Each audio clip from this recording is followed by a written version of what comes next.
ಈ ಡೆಲ್ಲಿಗೆ ಹೋಗಿದ್ರಲ್ಲ ನಾಯಕರು, ಬಿ ಪಿ ಹರೀಶ್ ಅವರಿಗೆ ಕಳೆದ ಪ್ರೆಸ್ ಮೀಟ್ನಾಗೆ ನಾನು ಹೇಳಿದ್ದೆ, ನಮ್ಮ ತಂದೆಯವ್ರ ಸುದ್ದಿ ಬರಬೇಡಪ್ಪ ಅಂತ. ನಾನು ಅದಕ್ಕೆ ಬೇರೆ ಯಾವುದು ಭಾಷೆನೂ ಬಳಸಿದ್ದೆ, ಭಾಳ ಒಳ್ಳೆಯ ಭಾಷೆನೇ ಹೇಳಿದ್ದೆ. ಮತ್ತೆ ಅಲ್ಲಿ ನಮ್ಮ ತಂದೆಯವ್ರ ಹೆಸರು ತೆಗೆದಿದ್ದಾರೆ. ನಾಚಿಕೆ ಆಗಬೇಕು, ನಿನ್ನಂಥ ಮನುಷ್ಯನಿಗೆ ನಾಚಿಕೆ ಆಗಬೇಕು. ತಲೆ ಬುದ್ಧಿ ಭ್ರಮಣೆ ಆಗಿರ್ತದೆ. ಖಚಿತವಾಗಲೂ ಇದು ಒಳ್ಳೆ ರಾಜಕಾರಣ ಅಲ್ಲ. ನಾನು ಮನವಿ ಮಾಡಿ ಹೇಳಿದ್ದೀನಿ, ಮತ್ತೆ ನಮ್ಮ ತಂದೆಯವ್ರ ಸುದ್ದಿ ತೆಗೆದಿದೆಯಾ? ನಾನು ಮೊನ್ನೆ ಕೂಡ ಪತ್ರಿಕಾಗೋಷ್ಠಿಯಲ್ಲಿ ಹರಿಹರದ ಜನದ ಗೌರವಕ್ಕೋಸ್ಕರ ಆತಗೇನೂ ಮಾತಾಡಿಲ್ಲ ನಾನು. ಆದರೆ ಮತ್ತೆ ನಮ್ಮ ತಂದೆಯವ್ರ ಸುದ್ದಿ ತೆಗೆದಿದೆಯಾ? ಇವನ ಹುಚ್ಚ ಹರೀಶ ಎಷ್ಟದೇ ಹೇಳ್ಬೇಕು ನೀನು ನಮ್ಮ ಸುದ್ದಿ ಬರಬೇಡ ಅಂತ. ನಾನು ಹೇಳಿಕೆ ಕೊಟ್ಟು ಬೆಳಗ್ಗೆ ಹರಿಹರಕ್ಕೆ ಹೋದರೆ ಎಲ್ಲರೂ ನನಗೆ ಸ್ವಾಗತ ಮಾಡಿದರು, ಒಳ್ಳೆಯ ಹೇಳಿಕೆ ಕೊಟ್ಟಿದ್ದೀರಿ ಅಂತೇಳಿ. ನೀ ಕ್ಷೇತ್ರ ಅಭಿವೃದ್ಧಿ ಅದನ್ನು ನೋಡ್ಕೊಳ್ಳೋದು ಬಿಟ್ಟು ಇಲ್ದದ್ದೇ ತಲೆಯಾಟ ಮಾತಾಡೋಕೆ ಹೋಗ್ತೀಯ. ನಿನಗೇನು ಬೇಕು ಅದನ್ನು ಮಾತಾಡ್ಕೆ. ನಿನಗೆ ಯಾವ ಆಣೆ ಪ್ರಮಾಣ ಮೈಗೆ ಹಿಡ್ಕೊಂಡು ನೀವೇ ಹೋಗ್ರಿ ಅವ್ರ ಕ್ಷೇತ್ರಕ್ಕೆ. ಯಾವುದು ಕೇಟೆಡ್ ದುಡ್ಡು ಇಸ್ಕೊಂತಾನೆ ಭ್ರಷ್ಟಾಚಾರ, ತಾನು ಕಳ್ಳ ಪರರ್ ನಂಬ.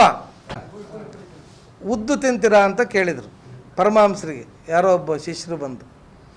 ಅದಕ್ಕೆ ಅವರು ಇನ್ನೊಂದು ತಿಂಗಳು ಬಿಟ್ಟು ಬಾರಪ್ಪ ಅಂದರು. ಆತ ನೋಡೋಣ ಏನು ಗುರುಗಳು ಏನು ಹೇಳ್ತಾರೆ ಅಂತ ನೋಡೋಣ ಅಂತ ಆತ ಒಂದು ತಿಂಗಳು ಬಿಟ್ಟು ಬಂದ. ತಿಂಗಳು ಬಿಟ್ಟು ಬಂದಾಗ ಕೇಳಿದರು, ಆ ಭಕ್ತ ಕೇಳ್ತಾನೆ ರಾಮಕೃಷ್ಣ ಪರಮಹಂಸರಿಗೆ. ಅದಕ್ಕೆ ಅವರು ಹೌದಪ್ಪ ತಿನ್ನಬೇಡ ಅಂತ ಹೇಳ್ತಾರೆ. ಯಾಕೆ ಅವತ್ತು ಬಂದಾಗಲೇ ಈ ಮಾತು ಹೇಳ್ಬೋದಿತ್ತಲ್ಲ ಅಂತ ಶಿಷ್ಯ ಕೇಳ್ತಾನೆ. ಅವತ್ತು ನಾನು ತಿಂತಾ ಇದ್ದೆ, ಈಗ ಅದನ್ನು ಬಿಟ್ಟಿದ್ದೀನಿ, ಅದರಿಂದ ಆರೋಗ್ಯಕ್ಕೆ ತೊಂದರೆ ಆಗುತ್ತೆ, ಅದು ನನಗೂ ಗಮನಕ್ಕೆ ಬಂದಿದೆ, ಅದಕ್ಕೆ ತಿನ್ನಬೇಡ ಅಂತ ಈಗ ನೇರವಾಗಿ ಹೇಳ್ತಾ ಇದ್ದೀನಿ, ಆತ್ಮವಿಶ್ವಾಸದಿಂದ ಹೇಳ್ತಾ ಇದ್ದೀನಿ ಅಂತ. ಹಾಗೆ ಈತ ಹೋಗಿ ದಯವಿಟ್ಟು ಮೈಕ್ ಇಟ್ಕೊಂಡು ಕ್ಯಾಮ್ರಾ ತಗೊಂಡು ಹೋಗ್ರಿ ಕ್ಷೇತ್ರಕ್ಕೆ. ಈತನ ಕಲ್ಯಾಣ ಗುಣಗಳು ಹೇಳ್ತಾರೆ. ನೀನು ಭಾಳ ಕರೆಕ್ಟಾಗಿದ್ದು ಇನ್ನೊಬ್ರಿಗೆ ಹೇಳ್ಬೇಕಪ್ಪ, ಒಂದು ಲಿಮಿಟ್ ಬೇಕು.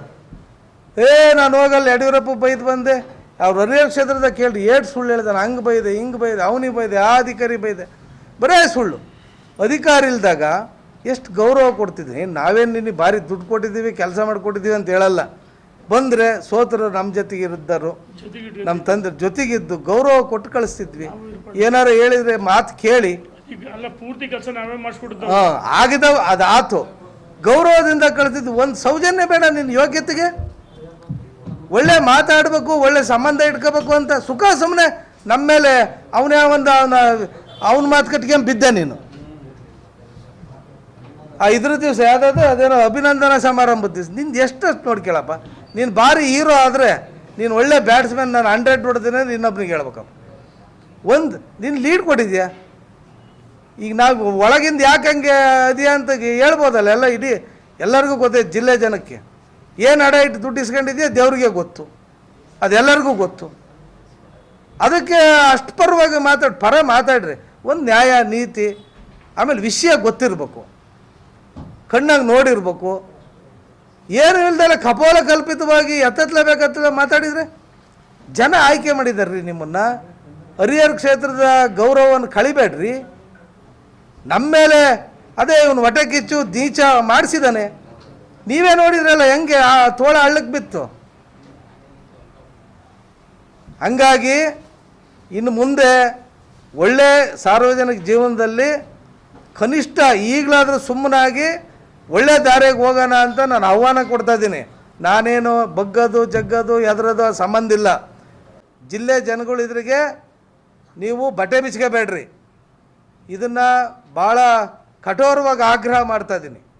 ಇನ್ನು ಇಂಥ ನೀಚ ಕೆಲಸ ಬಿಡ್ರಿ. ಆಗದ ಬರೀ ಇದ್ಯಾವುದೋ ವಿಡಿಯೋ ಪಾಡಿಯೋ ಹಾಕಿದ್ರಲ್ಲ, ನಾವು ಎಲ್ಲಿಗೆ ಹಾಕ್ಬೇಕು ಗೊತ್ತಿದೆ. ಜನರಿಗೆ ಕರೆ ಕೊಡ್ತೀವಿ. ಇನ್ನು ಮುಂದಾದರೂ ಎಚ್ಚರಿಕೆಯಿಂದ ಮಾತಾಡ್ರಿ ಅಂತ ಆಗ್ರಹ ಮಾಡ್ತಾಯಿದ್ದೀನಿ. ಧನ್ಯವಾದ.